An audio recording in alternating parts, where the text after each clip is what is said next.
Welcome, everybody. It is Monday, April 10th. We are here with the fourth episode of Kings of Mischief podcast. I'm here with Coen. Coen, what's up, man? Doing good, man. I'm excited to get an episode 4.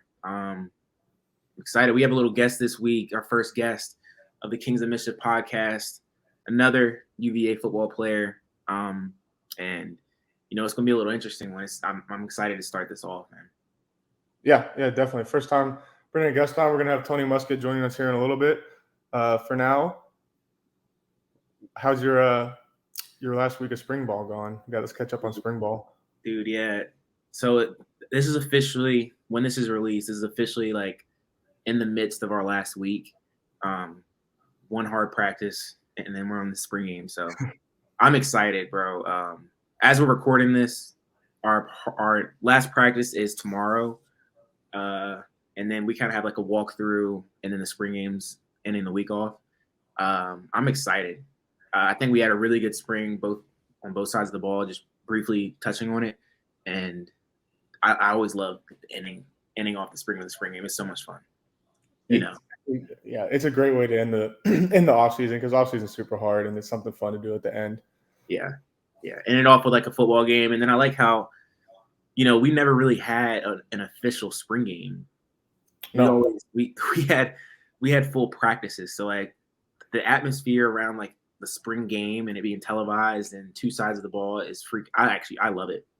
Well, it was two things. It was just a practice with Indy and Skelly and like special teams drills and stuff like that. Two, it was always the weekend of Foxfield, so a lot of people weren't coming because they're going out to Foxfield. So last year was pretty cool to see. Like the whole visitors side was pretty full. I'm hoping for a bigger turnout this year. I don't know what it's going to look like. I know the weather isn't supposed to be great, but I think Charlottesville and University of Virginia football fans are really going to want to come and see us this week, and that's what I'm hoping for. Yeah, I'm just hyped. I'm just excited. Like you said, I didn't know the weather was going to be bad. That sucks. So weather I don't know. It might rain. Yeah, I mean that's not horrible. That's not the worst thing that happened. No. Yeah. All right. We are switching up our order this week with Tony joining us. We're gonna do a couple other things with him, but for now, we're gonna hop into our mischievous take. And I know that we said mischievous take is gonna be a hot take or a conspiracy or something, but what we've been finding is that something that we find profound, right, has been our take the last couple of weeks. So I'm up this week, and it's not a hot take or conspiracy at all. My mischievous take is, for people with schedules like us, workers, especially, people that are working like 12, 14-hour shifts, like first responders, like those types, with such rigorous schedules, when you get time off, you have to be able to take advantage of it. And I'm not saying like you have to go on like a luxurious vacation or whatever, but you have to be able to disconnect from that world and take your time in the world that, your break world. I think you have to really be able to do two separate things. And I think it's really important for people with crazy schedules. Bro, I love that take. You have to, I 100% agree. You have to fully engage with your time off. It's not like a leisure time to sit around and sleep. You could do that, but you have to fully engage. And this is hilarious about you, that I think in particular, I think that your like time off is very dedicated to doing something. I'm watching this. I'm doing this. I'm here at home. Your time off is like very dedicated. Like very rarely do I ever like hear of you like just taking a nap, for example. I know you're talking big scale, but like time off in our world is very dedicated to doing something. Yeah, for sure. But just the whole disconnect part, because we talked about this on the way back from the beach. So me, Coen, Antonio Clary, one of Coen's friends, G's, and all our girlfriends went to the beach for spring break a month ago now. Yeah. And it was so funny that when we were all there were 2 mornings. We were there for 5 nights. 5 nights. 2 mornings where I come up to the family room and I see Coen's phone either like sticking out of the couch or under the coffee table, and it's just dead. And we were talking about it on the drive home. We were like, because I didn't care. I was like in this world. I didn't need my phone. Yeah. You said you had a good point. You said, well, you've been going to the Outer Banks like pretty much your entire life, you said. And you said it's like you're going into another world, like another dimension or something. Like your mind, like it's a whole nother like time. And I guess that's used as like you said, it's just completely disconnecting.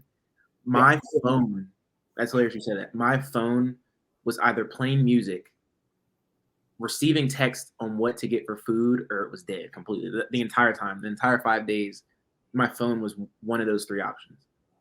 Yeah. It felt amazing. Yeah, I definitely did. Like, do not try to contact me if I'm like on vacation, because you're not going to get a response. I mean, you are lucky if you get a response. Yeah. But I know I'm going a little off topic here now, but when we were at the beach, I realized as guys, there's always going to be like a little bit of child in us. And this is why. It was like the second day, maybe it was the third day, but weather wasn't, fantastic. It was too cold to swim in the ocean. So we were all hanging out in the house, and the guys were like, well, we want to go down to the beach. Like, what the hell are us four going down to the beach going to do? Like, we had a football, but that was it. Like, we're just going to throw a football around. Can't swim, can't do anything. So I was like, well, here, let's invent a game.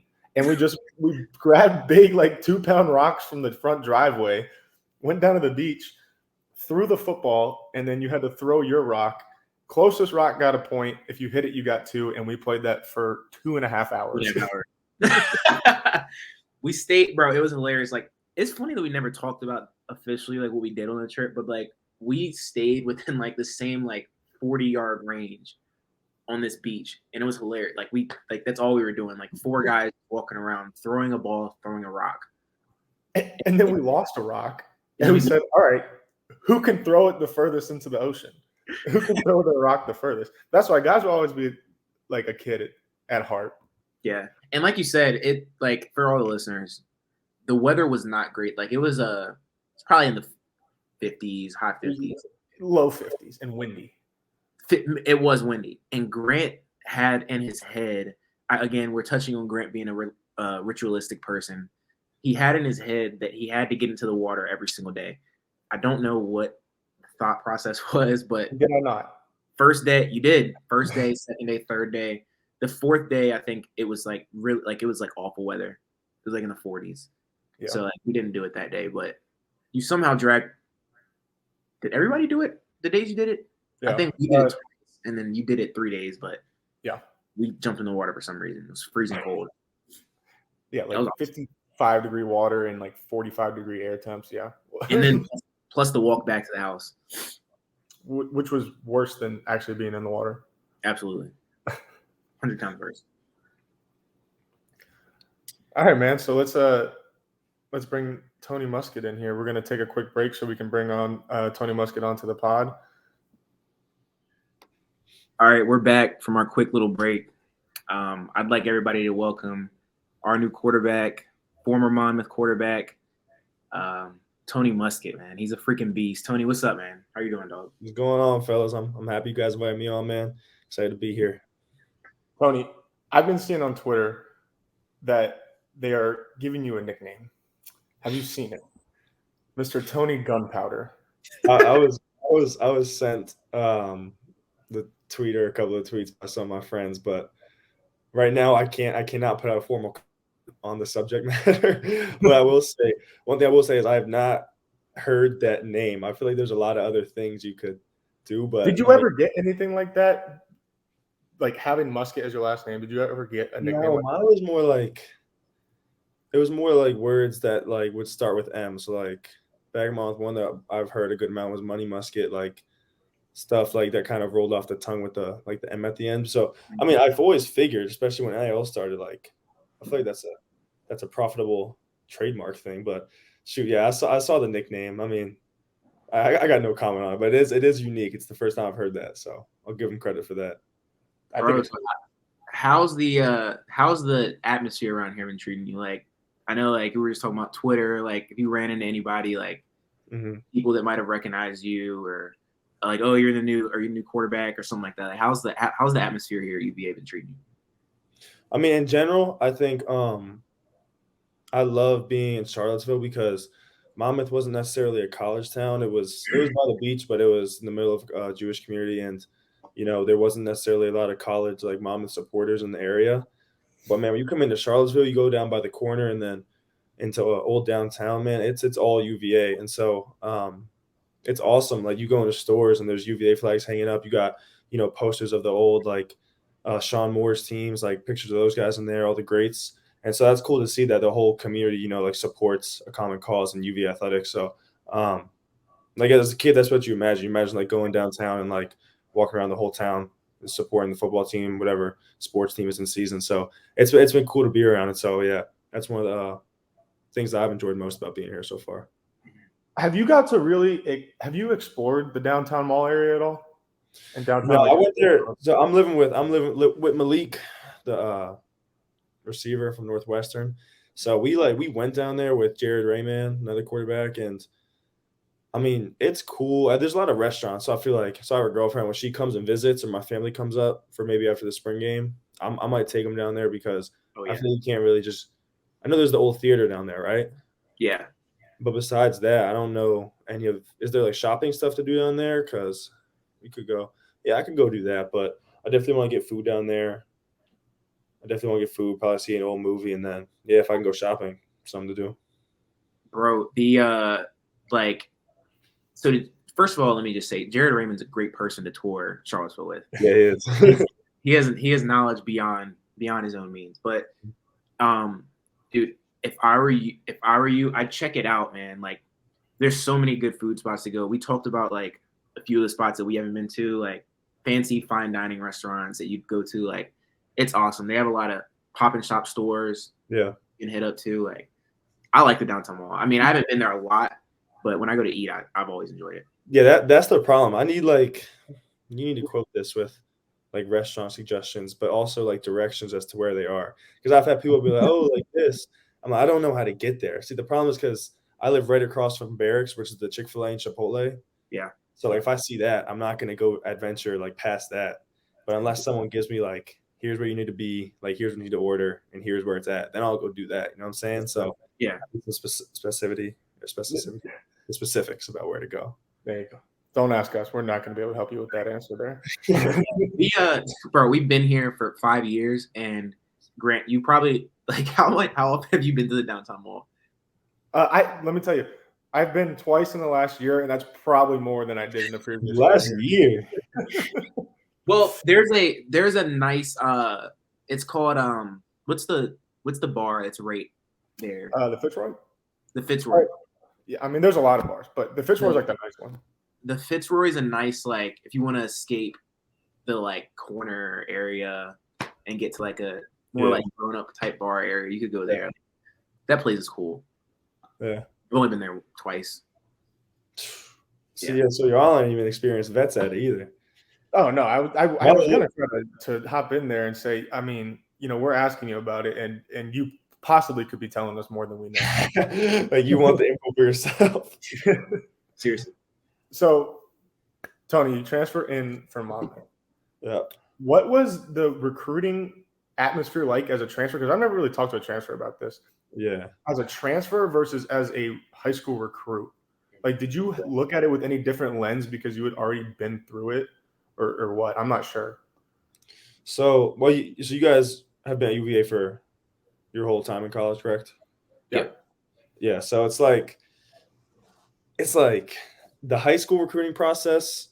Y'all been through it. It's like, I mean, if you're like hot at the moment, you'll get like, I don't know, maybe a couple coaches a day. Obviously, when they come in and see you at school, you might have a couple in a day. But it's more so like, one coach calls you in the morning, one at night, and then maybe like next day you got one. Day after that, it's like maybe two, maybe three. So you can manage it. But the portal, it's like, so you go, for me, you went to your it was like your compliance person. You tell them, hey, I mentioned the portal. They have you fill out this form. And then the second, like it hits like an hour later. The second it submits, it's just I had 50 DMs. You get random numbers calling because you only have anybody's phone number. They post your email, your Twitter, your phone number, all your info. So you got a bunch of random phone numbers calling you, texting you, and you have no idea who's who. And so it's like, it starts to get a little annoying because like obviously at a certain point, you've probably like narrowed down where like what type of school you want to go to, and then if you have like a school outside of that call you an unknown number, you're like, oh, like who's this? And you pick it up, and you're like, oh, like I wish I knew before that. But yeah, it's just crazy. It's basically a year or however long the process was for you guys, like a year and a half of recruitment pushed into like 3 days at first. So it's like, and you're still in school because I was a transfer after the fall semester, so I'm trying to finish my fall classes, and I have finals coming up and stuff, and you're just having these people, random grown men, text you and call you, but it's kind of a good hectic. Like I'd rather that, and then there are people that enter the portal, and it's kind of a struggle to get contacts and stuff like that. So it's a good hectic. It's a blessing to have, but yeah, it's ridiculous how hectic it gets just like right when that form submits.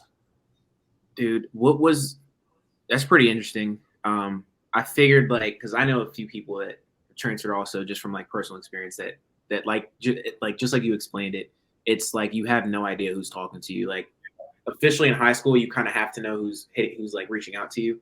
Yeah, but you have no idea. But I just was wondering, like, what was the main like factor in transferring from Monmouth? The main factor transferring out was, I love Monmouth. I have some of my best friends for life up there. The coaches were always great to me, but it's just, it's not Power 5 football. You guys have been playing at this level, against the best competition for a while now, so you might not understand it fully, but it's kind of like when you feel like you're having success at that level, it's kind of like you feel an urge to want to go prove yourself at a higher level if you're like a true competitor, because I feel like that's what true competitors want to do. You're not going to be satisfied with where you're at. So I played 3 good seasons. I was blessed to have a lot of talent around me, and then I just felt like it was time. I wanted to go prove myself on the highest stage. So you can say you did everything you could to give yourself the best shot at the NFL. Yeah. So something I found out literally late last week, you and Ethan Davies played in high school together. Yeah, they put out that article. That was hilarious. So did that influence you to come here at all? Or no, I don't remember when this was. This might have been like right after the season. I think me and Ethan came home for like a little bit, and we were throwing, and I was talking to him. I was like, yeah, like I'm thinking about it. And he was like, yeah, like I think you can come, I'll throw your name out to the coaches and stuff like that. And I was like, all right, cool. But it was just like a loose conversation. And then, yeah, I entered, and Ethan was just like, Ethan's a hilarious guy if you guys have talked to him well or know him well, but he would just like, I swear, he would just keep on texting me like the little eye emojis. Every like 2-3 days. And I would just be like, all right, E. Like, but no, that's one of my best friends from high school. So it was more so like once I committed here, like he reached out to me and I would hit him up like a lot to be like, yo, like you guys were saying, like I had no idea where any food places were. I had no idea where like the football facility was. So I was like, you got to help me out. And so it was great to have him here to be able to like show me around a little bit, even though he is younger than me. But yeah. Yeah, Ethan's a beast, man. Yeah. I always like kind of wonder, like, since I've been here for a while, like how our team is like structurally, like how we like navigate just like within the team. So like I kind of want to know like the biggest difference like that you found like from the teams that you were on and the team now that you're on here, like players, coaches, like the environment, attitudes towards stuff, like anything different. See, that's a tough question. I don't know nothing then mama people see it, but I'll be honest. Yeah. I think here, I think there's a lot more guys on the team that view it as a full-time job, if that makes sense. So, and it is one of the main reasons I did want to transfer roles because there's a lot more resources. You have the nutrition trailer, you have, a weight room that's almost open, like whenever you want to go in there, you have the training staff and stuff like that. Not to mention all the academic people that want to help you too. But one thing I would notice is whenever I come in, like we'll have lift or anything, or I'll just be in there doing homework, like I'll see guys in there almost every single time I'm in there. Like it's guys like just worked out, just from the cold tub, just from the hot tub, doing stuff like that. And it's like a good amount of guys too. Usually it's not just 1 or 2 guys. There's a good amount of people in the locker room. Yeah. And so I think in that case, there's a lot more guys that really view it, as a full-time job. Obviously we're students as well, but there's always guys in there trying to get extra work, whatever they can do to, get that one step ahead, get that little edge. And so I like being around that because there's days when, sometimes you feel less motivated than others. And so maybe you go in the locker room and you see someone else like pushing and working hard. It makes you want to be better too. So it's awesome to be around. For sure, dude. I can't wait to see what that atmosphere is like, what you were just describing, when the new facility gets built. Oh, yeah. I was talking I've been hanging around this facility all day doing extra stuff. I can't imagine what it's going to be like when they get an $80 million facility over there. I was talking to Duffy, and he was saying it's going to be huge because a lot of the NFL guys are probably going to come back too. And that's going to be cool to see, if Juan Thornhill, who's on the Browns, if he comes back, because I would want to come back. Shoot, that's nicer than a lot of private facilities you're gonna go train at. So I would come back all the time. So that's gonna be cool to have those guys back around. Hopefully more. I feel like that's also gonna help with the team that if you're out there and so say you go out on a Saturday and like someone like Juan is out there working out. Coen, if you the last 4 years, if you went out there and he was working out and you got work with him, that's just gonna make you better. Any of that extra work you get, if you're around NFL talent, man. Bro, it's just passing that knowledge down. I know all the powerhouse schools, all those greats that went to Texas, Michigan, all those dudes come back and work out at their old facilities. It's just stuff that's always passed down. So that is huge. I never thought of it like that. Yeah. Tony, I have one thing to say, and this is this was just pivotal when I met you. I don't know why. It was just insane that I knew this. I feel like I've been the only guy ever to have issues with my Achilles. I felt spotted out, but then I saw you in the training room getting your Achilles massage. And I remember I came up to you and I was like, bro, what are you is that tendonitis? What's going on? And it gave me, not in a good way, not in a selfish way, a feeling of yes, there's somebody else that knows this pain. It's crazy. It's crazy. I'm gonna tell you what the key is. So yeah, I've always had my legs get more tired than my body for whatever reason.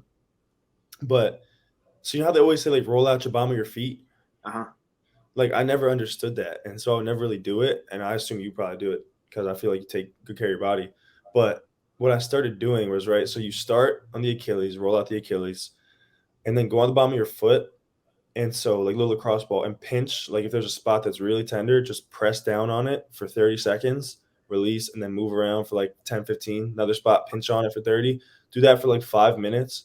Bro, I do that now and I feel like it's brand new. I need all the knowledge with that. Because I was doing the, the ISO holds and stuff like that, but it's not I don't think strength's my problem. It's just it gets so tight. Yeah. It wears on you in practice. For people who've never had that, it's a lot of people have tendonitis in their knees or stuff like that. But I just feel I might be being biased, but you can vouch for me. That much pressure on that little tendon right there, right from your foot, is so bad. Yeah. It's just nagging. It's so annoying. Oh my gosh, yeah. All right, fellas. We are going to take a quick break here to get organized for our top 5 draft. We are going to be doing our top 5 video games. We'll be right back with that. All right, we're back and rolling. We are going to get into our top 5 video games. Now, this is personal. I didn't choose anything like Coen was saying. We talked about this off stream or off the pod. There's some games that we think should probably be on there, but we just didn't play them enough. Yeah. There's certain games, and I'm glad we had to make the distinction of personal or actual greatest of all time games, because games like Minecraft or Tetris, I'm not going to put those on this list, but those are great games. But these are just personal video games that we think are our favorites. And I'm excited about this little segment. So, Tony, you're our guest. Go ahead and kick us off with your number 1. I want you to understand these may be extremely controversial, and I stand by it. First of all, first is Fortnite. You can't argue based on it was on mine. So popularity, profits. All right, it's Fortnite. Number 2. Oh, yeah. We didn't explain this well enough to you. Then it's snake order. So you don't get to go 5 straight, brother. I'm not gonna repeat. Yeah, I'll be good. All right. Coen, Fortnite. Well, let me just say, Fortnite is a great pick. That's a great pick. The best. With my favorite video game, I'm going Mortal Kombat 10. Grant, you know this about me. Dude. Summer 2019. I mean, there were times that I played this game. You know, we had off-season summer workouts. I played this game probably 6 hours a day.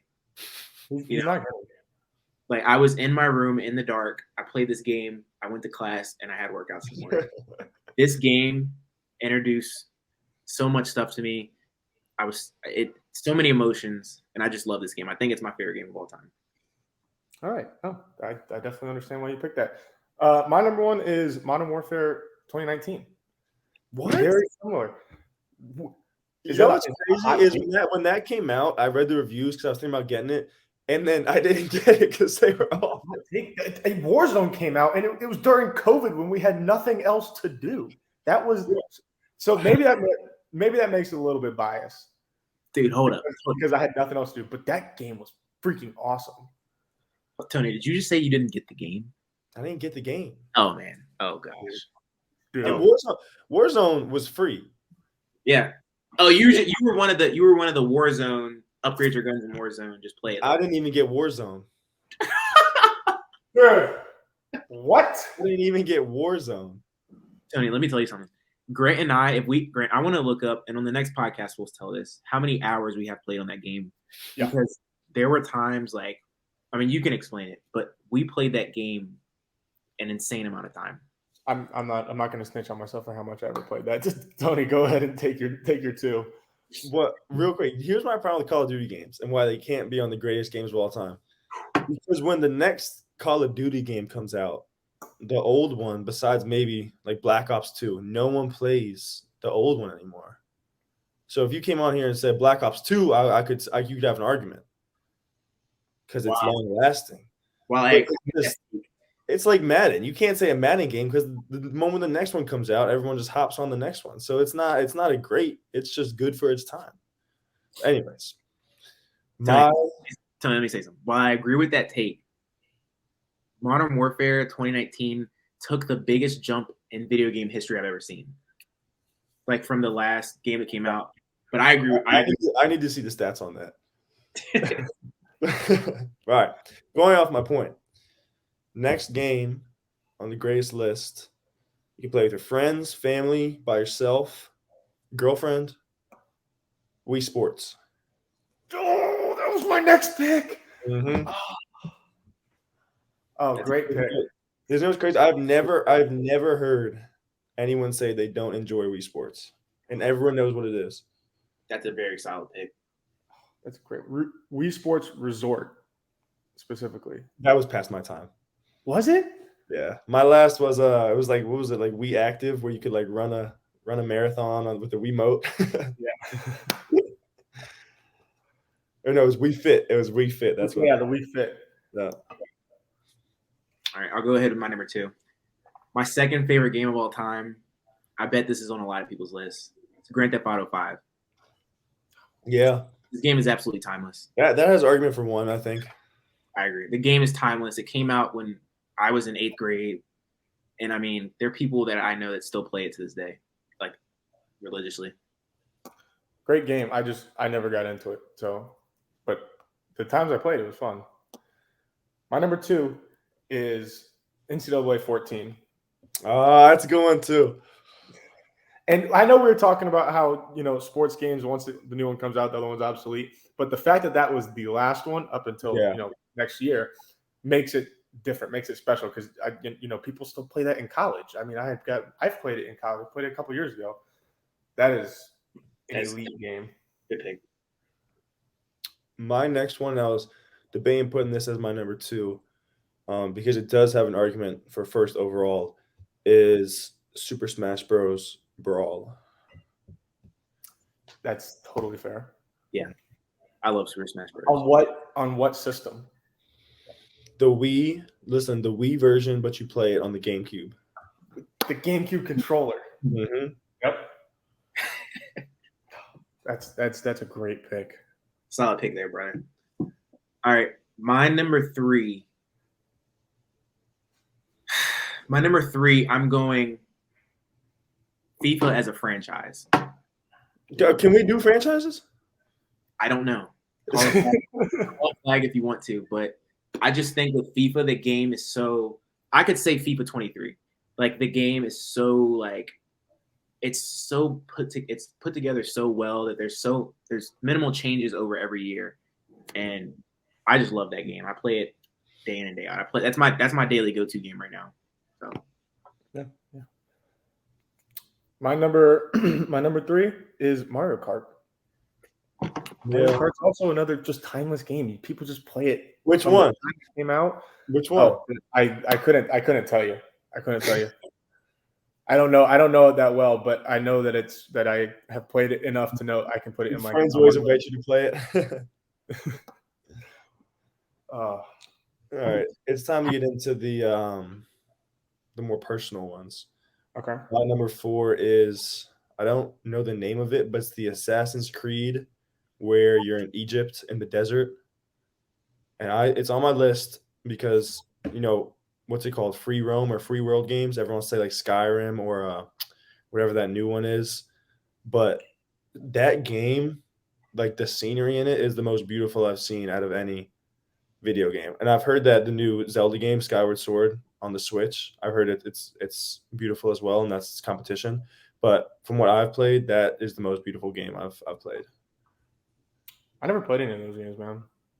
They're fun. Yeah. I mean, GTA was the most like open world game that I played, but yeah, I've heard they're great. I had Assassin's Creed on like my PS3. My brother loves it. I gotta ask him which one it is because he has like all the Assassin's Creeds. See which one his favorite was. My number 4, Grant, that was a good pick with Mario Kart. Dang. My number 4, I'm going Black Ops 3. Black Ops 3. Black Ops 3 over Black Ops 2 because I played Black Ops 3 an insane amount of time, and it did what Advanced Warfare tried to do with like the fast movements and jetpack, but it did it like they refined it so well. Mm-hmm. Yeah, I love that game so much. I mean, next to Modern Warfare 2019, I think that's my most played probably Call of Duty ever. Did you get Dark Matter? I couldn't, bro. The camo grinding is not for me. Really? I was obsessed with it. Did you get it? No, I got them all except I needed snipers, the knives category, and pistols. And I was like, I can't do this anymore. Yeah, it stresses me out. Yeah. It bothers me a lot. I got my first mastery camo on the new one, Modern Warfare 22. Good. Yeah, that was the first. Well, I didn't play Call of Duty from Black Ops 2 was my last one, and then I started playing again on Modern Warfare 19. So there was a big gap where I didn't play. Mm. All right, my number 4. I'm torn. I don't think either of you guys are going to have my 4 or the 5. So I'm going to stick with the Mario theme, and I'm going Mario Super Sluggers on the Wii. Mm-hmm. Mario Super Sluggers was it was beyond ahead of its time. That was a great game. Yeah. No. You don't like that? No, I've never been in this whole Nintendo Switch thing.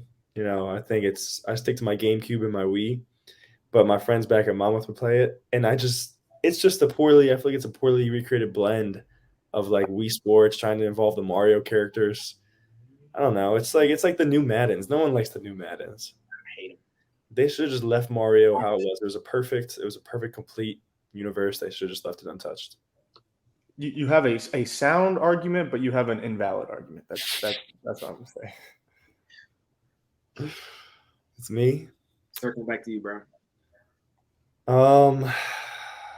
Mario Kart was my 5th. I'm gonna say the first Super Mario Galaxy. Once again, I'm not a huge fan of the open world games, but the Assassin's Creed and Super Mario Galaxy, I felt like did it very well. It's a good pick. I have nothing to say about that. I never played it, so I'm not sure. Yeah. I like how we did the Mario thing. We gave love where it should have been because Mario is very deserving of all these spots that we're having. So my last pick, my 5th pick, I don't think anybody was going to have this one, so I let it ride. It's Marvel vs. Capcom 3.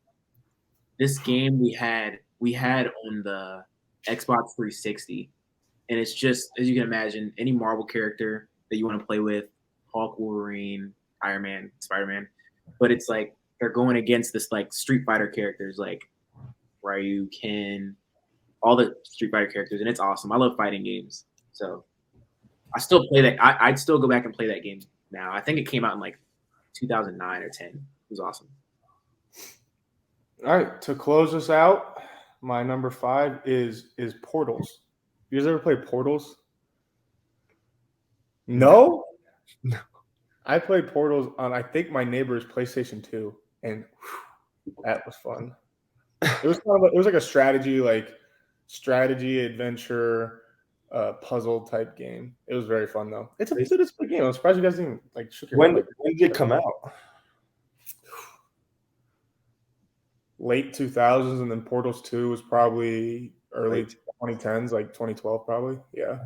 Before going back that, I was gonna say there's some more GameCube games. You guys ever played Zelda? There's one. It's The Wind Waker from the Zelda series. It's like cartoon animations, but same thing, open world. It's cool. You guys, I think they're remaking it, but yeah. If we're going back that far, there's a whole nother plethora. Yeah, they are. I never got into the Zelda games. All right, man. Let's jump into our rapid fire questions for Tony, huh? So Tony, when we ask, yep, quick. You got to be quick with it. It's not going to be a lot of questions, but we just want whatever your heart tells you to say.